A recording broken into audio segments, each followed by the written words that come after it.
संत का चरण जहां पड़ जाए वहीं तीर्थ बन जाता है। वहीं वहीं वहीं राम, वहीं श्याम, सब वहीं दिखते। फिर साधु जहां चले जाए, जहां रुक जाए, वहीं मंगलाचरण होने लगता है। मधु मंगल मंदिर, घर देवता बन जाता है। उत्सव घर में निकलते हैं, घर सुंदर लगने लगता है महात्मा के वास करने से। और महात्मा जब विदा होते हैं तो वही घर खाने को दौड़ता है। उसी घर में हम पहले भी रहते थे, पर महात्मा नहीं थे तब, अब महात्मा है। महात्मा जब जाएंगे तब पता चलेगा महात्मा की वैल्यू क्या है, महात्मा के शरीर में क्या शक्ति है, क्या पावर है, उनका जाना कितना दुखदाई, उनका रहना कितना सुखदाई। अहिल्या का उद्धार करके भगवान पहुंचे जनकपुरी में। श्री विश्वामित्र जी का परम स्वागत हुआ, परम सुंदर आसन दिए गए दोनों बालकों के साथ।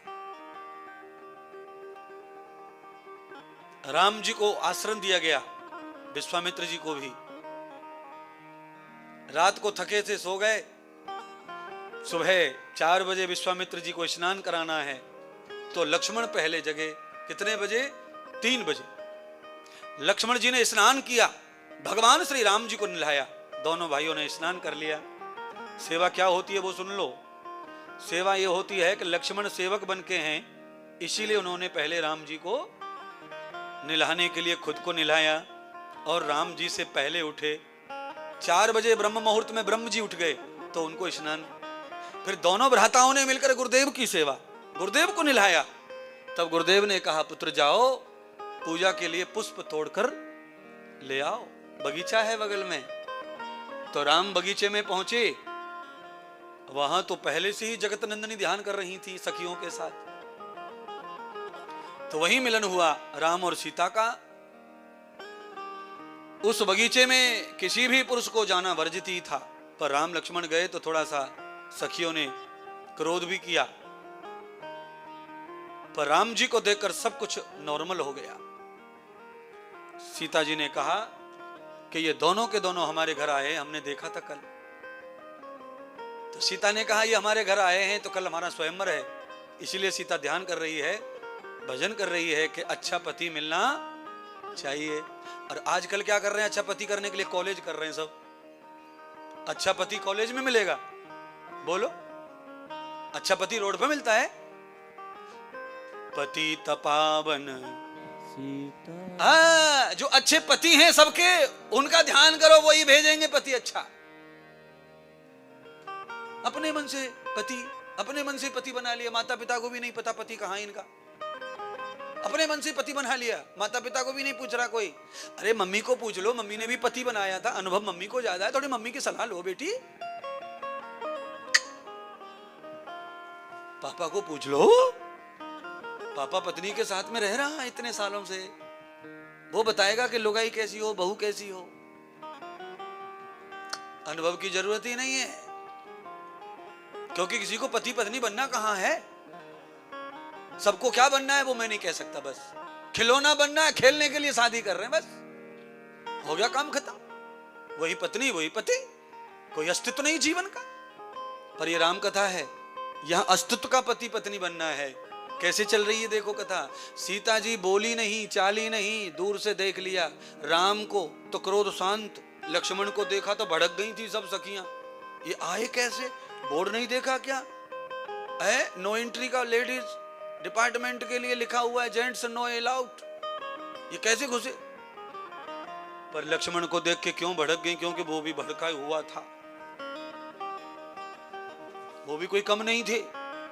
राम जी शेष के ऊपर सोते हैं, शेष माने विषयों के ऊपर राम शयन करते हैं, विषयों को सुषुप्त रखते हैं। इसलिए राम के चेहरे में वो मासूमियत है कि सबका क्रोध ठंडा। जो अपने विषय को जीत लेता है वो दूसरे के क्रोध को भी शांत कर देता है क्षण भर में। इसीलिए कहावत है भारत में, गरम लोहे को ठंडा लोहा काटता है। राम चले गए, फूल अर्पण हो गए, पूजा हो गई। दोपहर का 11:36 का मुहूर्त था। सब राजा महाराजा बैठ गए, रावण का भी विमान आ गया। रावण को न्योता नहीं दिया था जनक राजा ने, क्योंकि रावण के बारे में सब पता था, तो ऐसा आदमी नहीं चाहिए अपने को स्वयंवर में नालायक। जिसकी स्त्रियों के प्रति इच्छा भाव अच्छा नहीं है, जो स्त्रियों का सम्मान नहीं करता, ऐसा पति नहीं चाहिए। यस्त्र पूजन्ते नारी रमन्ते तत्र देवता। जो पुरुष ये मानता है कि नारी की पूजा, नारी का सम्मान करने से ही सुख आएगा घर में, ऐसा पति चाहिए, ऐसा वर्ण चाहिए। तो ऐसा कौन है? ऐसे तो भैया कोई ऋषि मुनि का ही शिष्य होगा। तो शिष्य तो रावण भी अच्छे महात्मा शंकर भगवान के शिष्य थे रावण, पर शिव जी की एक बात नहीं मानी थी रावण ने शिष्य बनकर भी। केवल पढ़ाई पढ़ता था, क्लास लेता था, स्कूल में पीरियड अटेंड करता था और बाकी अपनी सर कॉलेज की तरह मनपसंद काम, जैसे आजकल के कर रहे हैं बच्चे। पीरियड लेते हैं, कोचिंग जाते हैं, क्लास लेते हैं और बाकी उधम करते हैं दिन भर। बियर बार क्या, सीयर बार क्या, लियर बार क्या, डियर बार क्या। आप पूछ रहे होंगे डियर बार क्या होता है? डियर बार नहीं समझते क्या? समझते तो समय। ये सारा खेल आजकल विद्यार्थियों के लिए सब खेल कॉमन हो गया है। अगर ये सब नहीं किया तो काय का कॉलेज, काय का स्टूडेंट। फिर उसको लगता है हम तो गरीब घर के। अगर ये नालायकी न की तो। और कोई विद्यार्थी मंदिर जाए, पूजा करे, तिलक लगाए तो उसकी सब खिल्ली उड़ाते कॉलेज में। फिर फ्रेंड नहीं बनाता उसको कोई। फिर आखिर में वो तिलक पहुंच ही देता है कि फ्रेंड जरूरी है, तिलक का क्या है, बाद में देख लेंगे तिलक का। तो फ्रेंड ही, नकली तो नकली है। ये ऐसा दांत मारते हैं कि सबको बिसेला बना लेते हैं। रावण थक गया, धनुष उठा नहीं पाया। आखिर में राजा जनक का सम्मान जा रहा है, अब क्या करें? तो गुरुदेव ने कृपा करते हुए विश्वामित्र ने राम को खड़ा किया। हे राम, तुम क्षत्रिय वंश के हो और युवा हो, आज राजा जनक का सम्मान न चला जाए, कम से कम धनुष तो उठाओ। राम जी ने धनुष की पूजा की, शिव जी का ध्यान किया, आज्ञा ली और फिर धनुष को उठाया। धनुष अपने आप ही उठ गया। आप आज्ञा लेकर के सामान उठाएंगे तो सामान मिल जाएगा। बिना आज्ञा के बॉसगिरी कर रहे हैं दूसरे के सामान पे। कौन कर रहा था? रावण। इसीलिए किसी भी महापुरुष के सामान को बिना आज्ञा अनुमति के मत करो छुओ। और किसी महापुरुष का अगर कपड़ा, लत्ता, जूता, चप्पल भी रह गई हो तो उसकी पूजा करो, आपको अनंत फल प्राप्त होंगे। महापुरुष का स्पर्श किया हुआ कुछ भी मिल जाए, उसे बस कस के पकड़ लो, घर में छुपा के रख दो, उसका दर्शन करो, पूजा करो। न जाने वो कपड़ा, न जाने वो यंत्र, न जाने वो चीज कब क्या फल दे देगी। साधु का हाथ लगते से ही पत्थर अहिल्या बन गया। यही हाल अब के लिए है। अब सीता बरमाला लेके आई तो राम बरमाला स्वीकार नहीं कर रहे।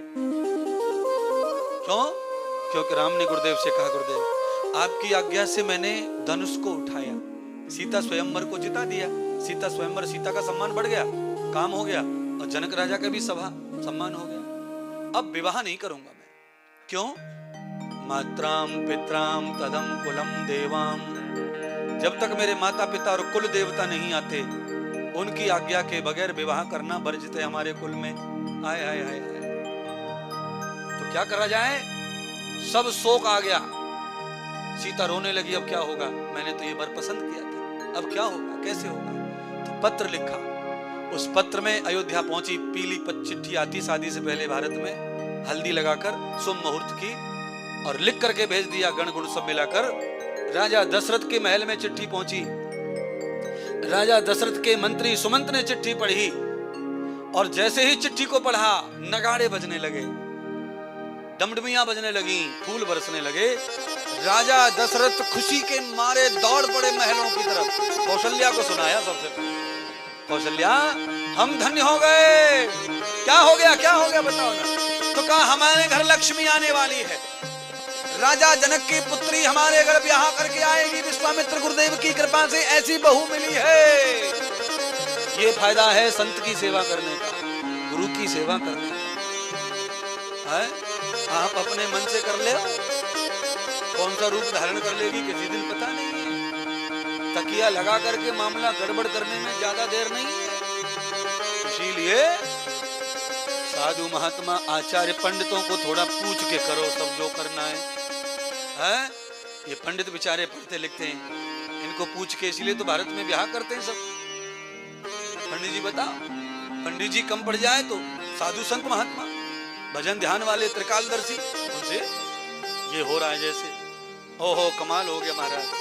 अब तो बारात सज गई, अयोध्या से बारात जा रही है जनकपुरी। गुप्ता जी चलेंगे क्या? शर्मा जी चलेंगे। अयोध्या से बारात में जाने वाले बारातियों की कार्ड पर, पत्र पर, निमंत्रण पर यह लिखा गया है कि अंडा, मांस, दारू, गुटखा, तंबाकू वर्जित है। विवाह में, जिस विवाह में दारू चलती है वहां कुछ भी हो सकता है। उधम वो विवाह मनुष्य का हो ही नहीं। दारू जहां पी जा रही है वहां तो वो विवाह तो दूसरी जाति का हो गया। आज का युग ऐसा है कि लड़की का जो पिता है ना, कन्यादान करता है ना, उससे पहले पी के आता है। पहले मौसा जी के साथ काला कोट, जूते पहन के, टाई लगा के, लड़की के पप्पा डॉन हो रहे, डॉन। मौसा जी ने एक पैक, और साला तो होता ही है, साला साला जीजा जी, जीजा जी, जीजा जी, देख जीजा जी, एक पैक, दो पैक। पंडित जी आवाज दे रहे हैं, लड़की के पिता आ जा, कन्या समय हो रहा है। और पिता डॉन हो रहा है, घूम रहा है। अरे पिता बैंड वाले को पकड़ के, नागिन नागिन बजा, नागिन। बोलो अब ऐसा पिता कन्यादान करेगा नागिन बन के, तो लड़की सुखी रहेगी क्या? इसीलिए सुनो, पूरा कह लेंगे बेटा।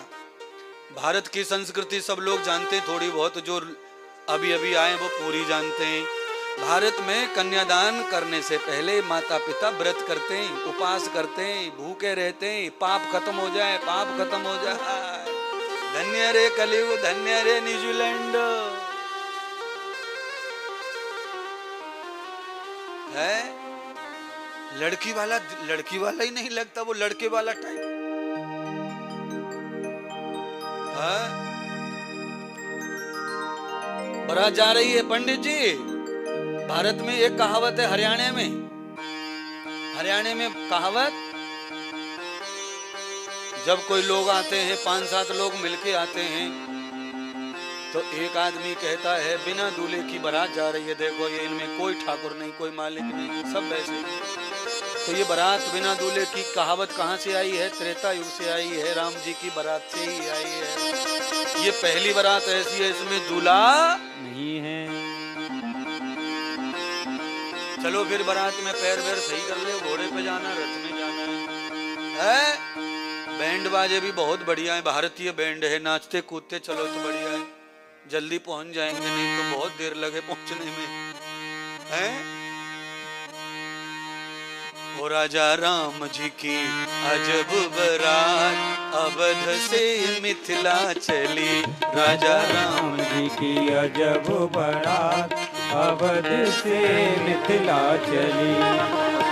मिथिला चली हो, मिथिला चली, मिथिला चली हो, मिथिला चली। अरे बंधुओं, थोड़ा थोड़ा नाचना चाहिए, मौसम अच्छा है।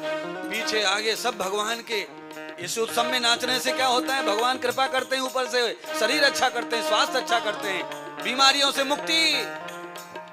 और आज लक्ष्मी जी का विवाह है, इसलिए गौदान करो सब लोग। राजा राम जी की अजब बारात अवध से मिथिला चली, राजा राम जी की अजब बारात अवध से मिथिला चली, राम जी की अजब बारात अवध से मिथिला चली।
समय। हाथी घोड़ा और पालकी, हाथी घोड़ा और पालकी, हाथी घोड़ा और पालकी, हाथी घोड़ा और पालकी, हाथी घोड़ा और पालकी, हाथी घोड़ा और पालकी, हाथी घोड़ा और पालकी। साधन बहुत बढ़िया है। पहले तो पालकी और यही चलता था। बराती कैसे हैं साहब? बैठ बैठ इतरार अवध से मिथिला चली, सब बैठ बैठ इतरात अवध से मिथिला चली। राजा राम जी की अजब बारात अवध से मिथिला चली।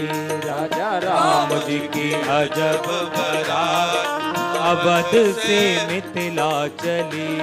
बरातियों की वेशभूषा, माथे चंदन हाथ में कंगन, माथे चंदन हाथ में कंगन। राम जी की बारात में सब लोग जो है ऐसे हाथ में मोली बंधी है, माथे पे तिलक लगाया है, एक भी बेहुदा नहीं है बराती। और हमारे यहाँ भारत में तो बारात में जितने भी जन जाते हैं सबको टीका किया जाता है। माथे चंदन हाथ में कंगन, माथे चंदन हाथ में कंगन। ओहो सब दाढ़ी बाल दिखात अवध से मिथिला चली। हे राजा राम जी की अजब बारात अवध से मिथिला चली। राजा राम जी की अजब बारात अवध से मिथिला चली।